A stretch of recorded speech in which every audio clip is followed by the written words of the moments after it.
देश के प्रधानमंत्री जी जा रहे हैं, तो हमको अच्छा लगा। क्या अच्छा लगा? अच्छा ये लगा कि हमारे ऊपर जो अत्याचार हुआ है, हमारे देश का प्रधानमंत्री अगर उसका स्मरण करता है और स्मरण करके वर्तमान की परिस्थितियों को सबके सामने ले आता है, और वर्तमान की परिस्थितियां ये हैं कि सोमनाथ जी जहाँ के तहाँ हैं, उनकी आरती पूजा हो रही है, उनकी ध्वजा फहरा रही है, जयकारा उनका गूंज रहा है।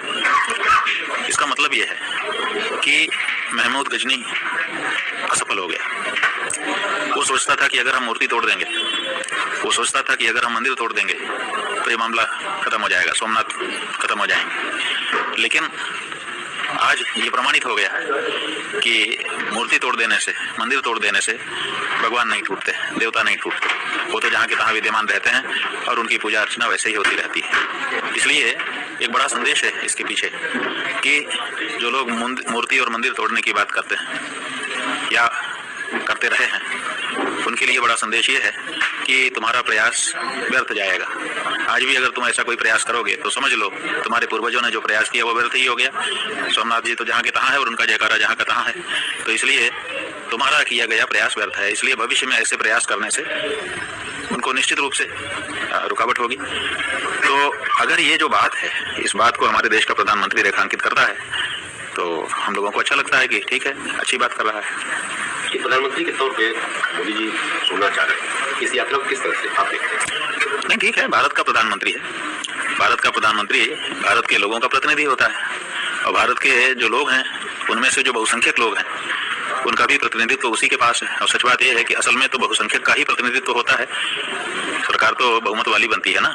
तो देश में जो बहुत ज्यादा मत में है, माने जिनकी संख्या अधिक है, तो उनके अनुसार यहाँ के प्रधानमंत्री को बर्ताव करना ही चाहिए। तो अगर वो कर रहे हैं और हिंदुओं की पीड़ा को उजागर कर रहे हैं या हिंदुओं के पराक्रम को उजागर कर रहे हैं, तो ये स्वागत योग्य है। बहुत चर्चा चल रही है उनकी यात्रा को लेकर के, ये प्रधानमंत्री थे जो जाने से मना किया था, उन्होंने राष्ट्रपति साथ में जाने से मना किया था, नेहरू जी को लेकर। वो उसमें हम नहीं जाते, उसमें हम इसलिए नहीं जाते कि हर प्रधानमंत्री के समय की परिस्थितियां अलग होती हैं। परिस्थितियां गुजर जाने के बाद विश्लेषक नई परिस्थितियों के अनुसार उनकी समीक्षा करें, ये उचित नहीं होता है। अगर किसी की भी, चाहे वो नेहरू जी हो, चाहे वो लाल बहादुर शास्त्री हो, चाहे बाद के प्रधानमंत्री हो, चाहे आज के वर्तमान के नरेंद्र मोदी जी हो, जब इनकी समीक्षा की जाएगी तो इनकी परिस्थितियों में की जानी चाहिए। तो किसने क्या किस परिस्थिति में किया वो अलग है।